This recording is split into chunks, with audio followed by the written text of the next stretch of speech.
Hello everyone, my name is Ranston, and welcome to my full run on Dark Knight, tackling the treasure dungeon solo. Now I'm just going to explain a few things here and there, just to hopefully help out people that want to try this for themselves, but also to explain a little bit of my method of madness, especially because I know I'm not a good Dark Knight player. But I would like to hear from any Dark Knight mains watching this video on what I could have done better. Uh, Especially because I am not this, I am at max item level, uh, but it's just with what I could get together from the raids and marked tome gear. Now, early on here, when you face the kind of world mobs, you shouldn't run into too much trouble. I fucked up this pull. I don't actually know what I did wrong compared to my other ones. But you have Living Dead, you should be able to survive. I would take a few moments to tell this other group that arrived that they can go ahead and pull. Because you have a lot of burst with Dark Knight, so these bombs aren't actually a lot of trouble to kill within the 5-minute time limit, even with my chocobo set to freeze stance. Sometimes I do set it to just healing stance, and that could have been actually why I've had some more difficulty with this one, because my chocobo wasn't providing as much healing right away. And that's kind of the big issue with Dark Knight as a whole. Even though we have some new healing spells, you can't heal as often as you really need to. But as I normally do for these mobs here, I'll get the big mob down to 30% and then start using my AoE attack. Just because if I had some difficulty way long ago trying to AoE the second mob group, and then the third mob group had too much HP for some reason. I don't get it. Math is weird. But I'm going to let this clip play out from here, especially as I'm struggling along a little bit, and I'll join back with you guys once we get to the dungeon itself.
Alright, and as we get into the first floor here, this floor is actually pretty straightforward. This is going to be the one that you have the easiest time on.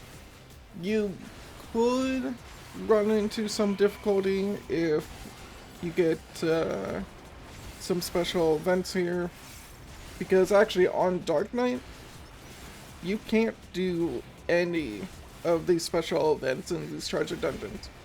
The llamas will get you killed, the giants will contribute to killing you, and then you're just not going to be able to kill the plants in time.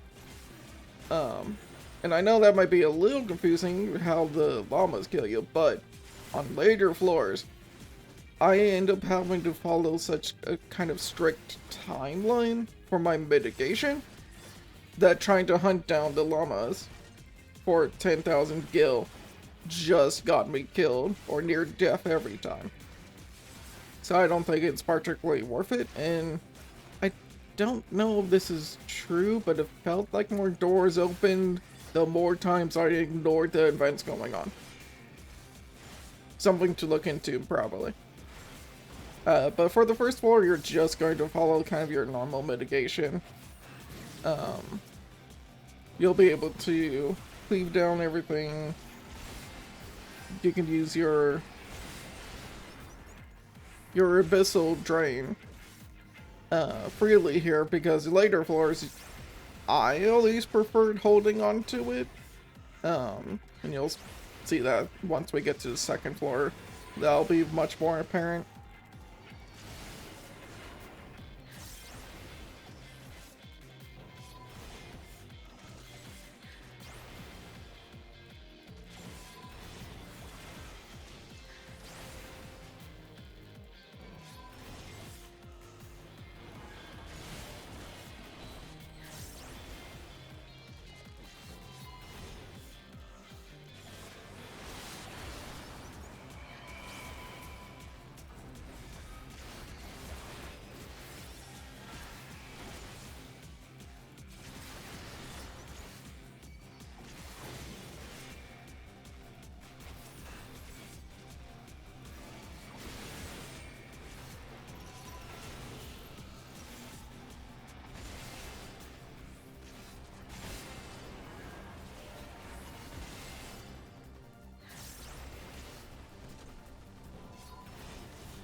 Now, as we reach the second floor here, there's something very important to talk about this floor, because from this floor onwards, you're always going to deal with these sort of mini-bosses. The problem you're going to run into is that you have to take this floor slow. If you've seen my other videos, or if you've seen other clear videos, you might have noticed that Warrior, for example, could just drop this mob to low HP, spawn everything in this room, and just tank it, because the more targets you have to hit as Warrior, the more healing you get from bloodletting. But on Paladin, you can do the same thing. It's a little riskier, but you can generally heal through it because of clemency and just your normally a weak rotation, especially with your more magic spell rotation. But here, you can see that I'm holding on to all my spells from my 2 minutes because I'm waiting for these mobs to spawn. So once I got the mob down to 70% or so, this wave spawns, and I'm trying to just use my 2-minute cooldown on these mobs to help kill them. And I'm not trying to hit the boss at all because I will not. You can survive it. It's way more stressful.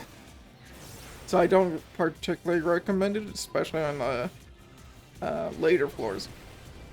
And there's something else you might notice as well. I am holding on to my mana more instead of expending it, because I want to try to keep around 6,000 mana. I don't know if this is typical. I thought how Dark Knight should be played is to expend your mana and only keep like 3,000 for the Blackest Night every now and then. But you're probably noticing I am not getting any procs for the Blackest Night because they're not breaking the shield. So if you don't spawn everything in the floor, you don't actually take enough damage to break the Blackest Night if you apply any mitigation. So you need to save a little bit of mana in order to keep your HP, in order to keep your damage buff applied as well. Otherwise, you can intentionally stand in things, but sometimes that throws off your damage that you've taken, and it can catch you off guard. There's times for it, there's times where you don't want to do it. And this is also where you start saying that I am holding on to Abyssal Drain just for more healing output. I believe once I get a little bit lower here, I'll activate Rampart and Abyssal Drain. Oh, actually, no, I Living Dead. I probably could have Abyssal Drain first, technically, but I think I decided to Living Dead just because doing it now means I can. Oh, but there's me activating Say Chat.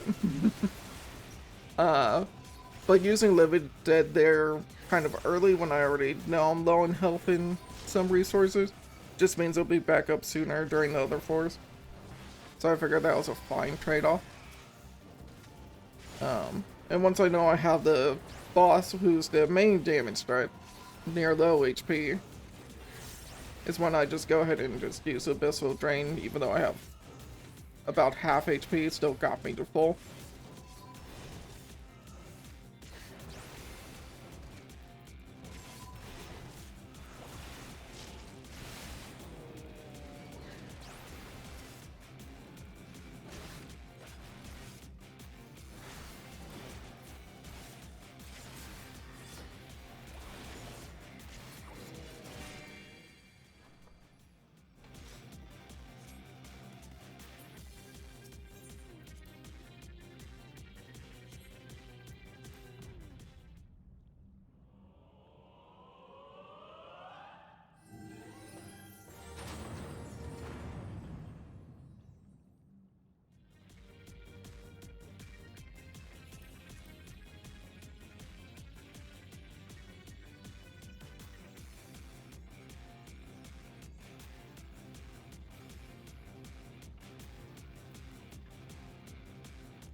The third floor is when you're going to start noticing the real difficulty of everything here.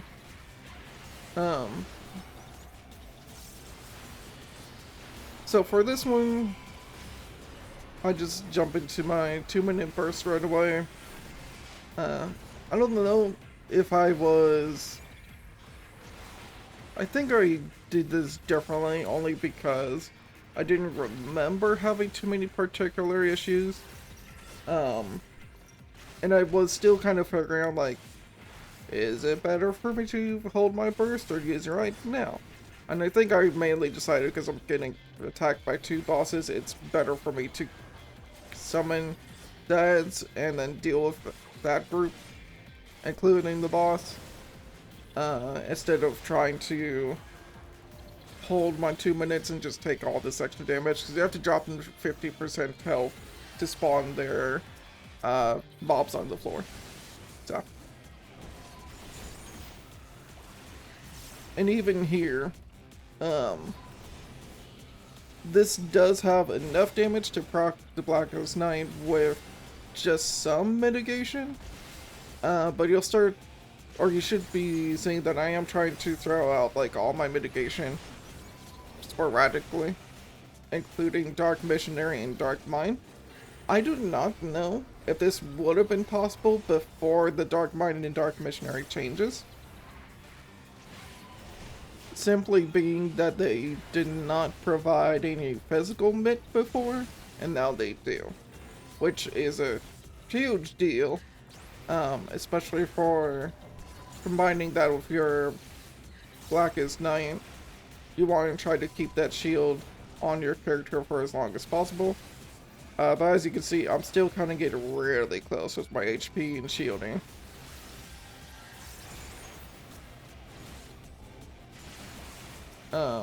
But this is why this was, and still is, my favorite clear attempt. Because every floor actually felt like a challenge. You know, Warrior, you could just heal through it, like, there's no issue. Paladin, you can heal through it. If you fuck up, sure, it can go bad, but generally you're fine. And Gunbreaker is close to Dark Knight, where you can't pull everything. You have to do it group by group. But you still have some healing, and I haven't tried to solo this again since the changes to its invuln. But Dark Knight felt like this constant brawl throughout every floor, and trying to maximize my healing and making sure I'm getting everything out of my shields. I'm having to kick different abilities or bosses just to provide myself a few extra seconds where they're not auto-attacking me.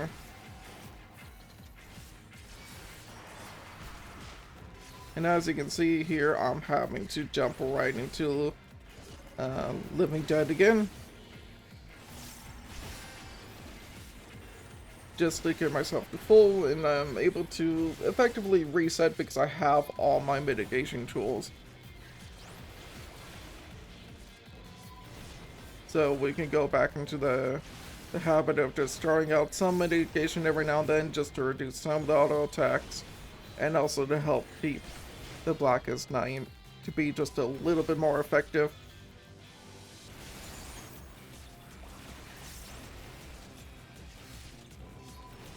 The fun challenge to this was definitely trying to figure out how much mitigation do I need to have my shield last as long as possible, but also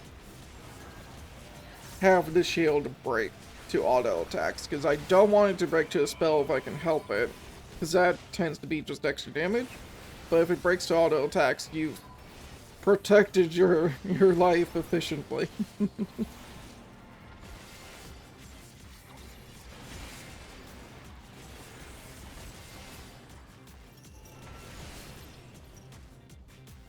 Also, never gamble. Sometimes gamble. Most of the times I find this door opens when I don't gamble. I don't get it.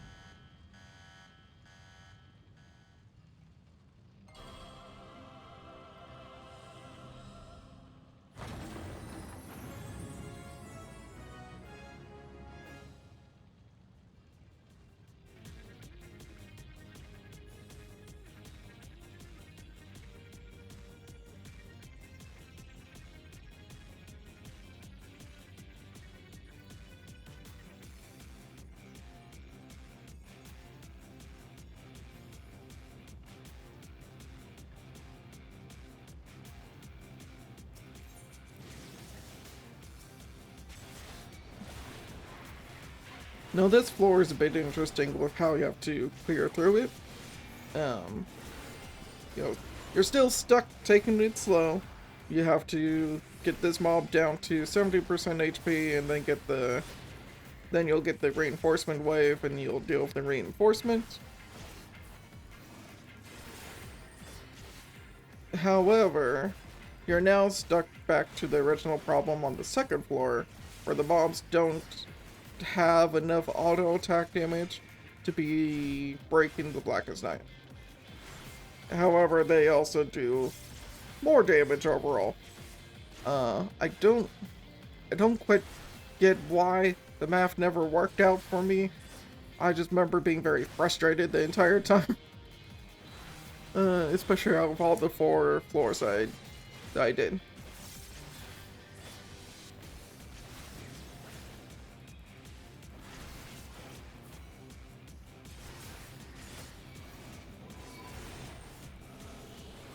So you can see here that I am immediately proccing the Blackest Night. As they get to me, they start auto-attacking me. I had no mitigation on, and yet it still didn't proc. So I keep trying to apply these more naked Blackest Nights with no mitigation, nothing else thrown up. Just to try to see if I'll get enough auto attack damage, but it's not quite working out for me because these mobs love casting their line attacks. So basically what ends up being my plan is that I try to have my mitigation more for auto attacks in between the Blackest Night. I do start kind of fucking up here, because I'm having to auto-mitigate to just keep my health up and alive. I start getting control of things again.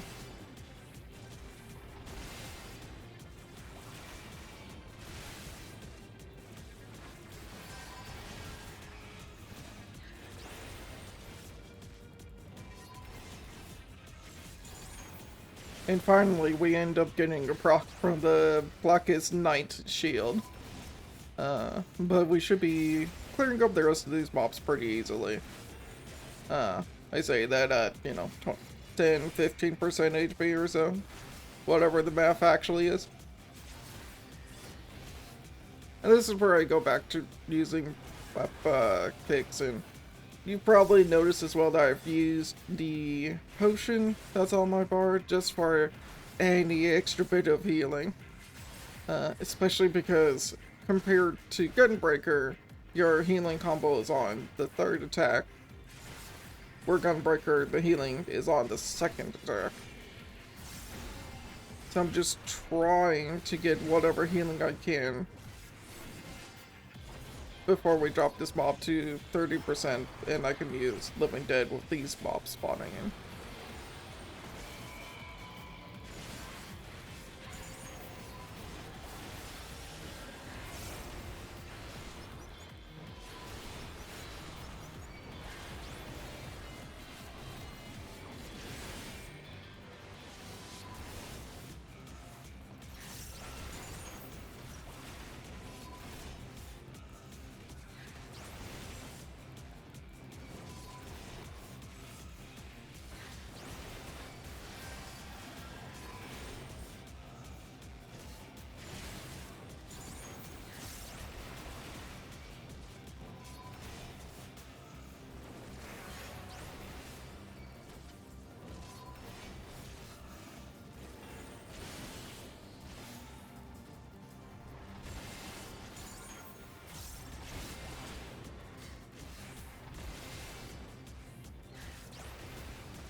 And we have made it to the 5th floor of the treasure dungeon. Now, at the time, I was in a pretty, this was a pretty big deal for me. I didn't have my mic on, but I started having to stretch and make sure that I'm all good to go and ready to fight this boss. So I'm gonna go ahead and fast forward us through to when I start actually fighting the boss here.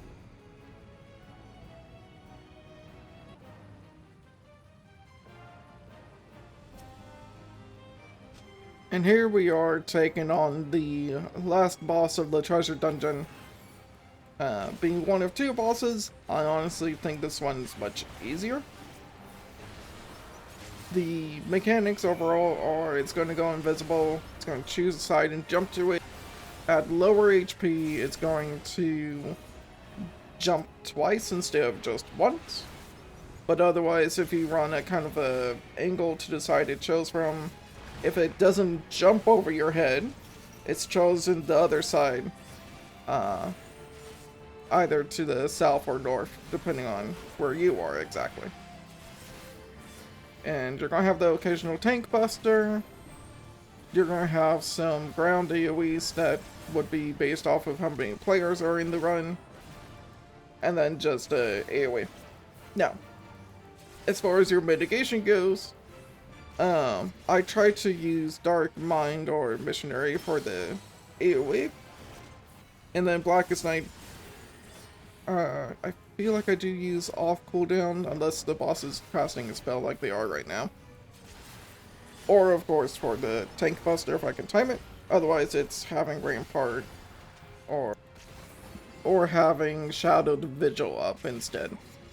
A lot of mistakes I made getting to this point, because this is actually the 3rd time I have attempted this clear. It's, I would always underestimate the auto attacks. And you can see the Ulan of Fortune has spawned. I ignore the fuck out of that. I actually tried to move the boss because I don't want to accidentally have AoEs hit. Especially from Living Shadow. I don't want any of those AoEs to accidentally hit the boss. But you can also see there what I was talking about earlier. Because I ran at a bit of an angle to the side the boss jumped to initially. I saw it jump over my head. I knew what the safe spot would be at that point. You can time your dash to follow the boss as well when it jumps to the first place. I am not good at the timing.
Now chiming back in here. As you can probably tell, this fight's not particularly difficult. As long as you're keeping up with the limited healing that you have. I do think this fight's easier than the other boss you can get, only because there's more downtime from its casting. It's either that or I am just very annoyed at the insect boss because I never beat it on Dark Knight. But as we get to the kill here, I'm gonna let Passby eventually speak up on how he felt about actually clearing the treasure dungeon here.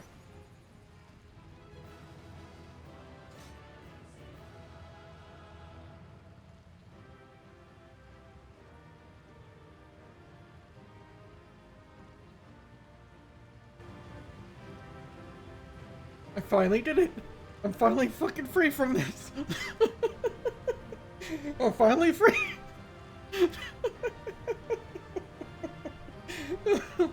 Oh jeez, okay. Oh man. That boss is way easier than the other one, but I'm not going... I don't know yet. Oh jeez, I'm finally done. Oh man, okay. Fuck!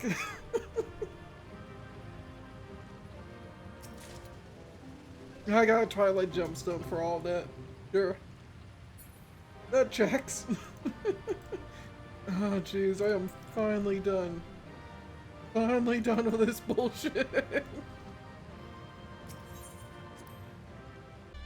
So I just wanted to thank you all for making it to the end of the video. I realize I still have a lot of work for me personally to be able to provide post-commentary. But let's break down the gear for y'all. Now I did this at 730 item level, showing you what the exact gear pieces I have and how I melded. I don't follow this, so I don't know if this is the correct melts that I should have or not. So your results might be way different if you're following the actual BIS.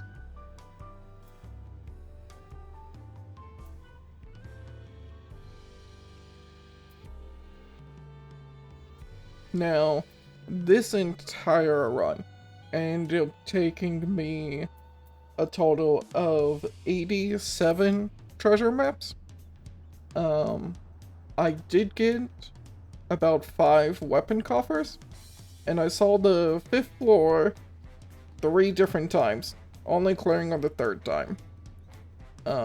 I technically would have been done with this on map number 4, but I died.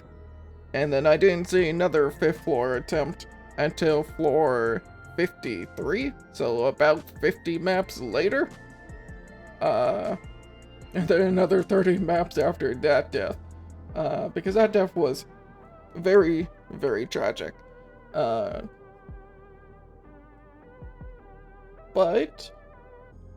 this video is already long enough for me, so I was actually going to have all that in a second video to discuss over what went wrong with my attempts trying to clear this and what not to do. So if you would like to see that as well, feel free to subscribe if you want. I'll hopefully have something out in the next few weeks to that effect. But otherwise, hope you enjoyed yourselves. I'll catch you all another time. Take care.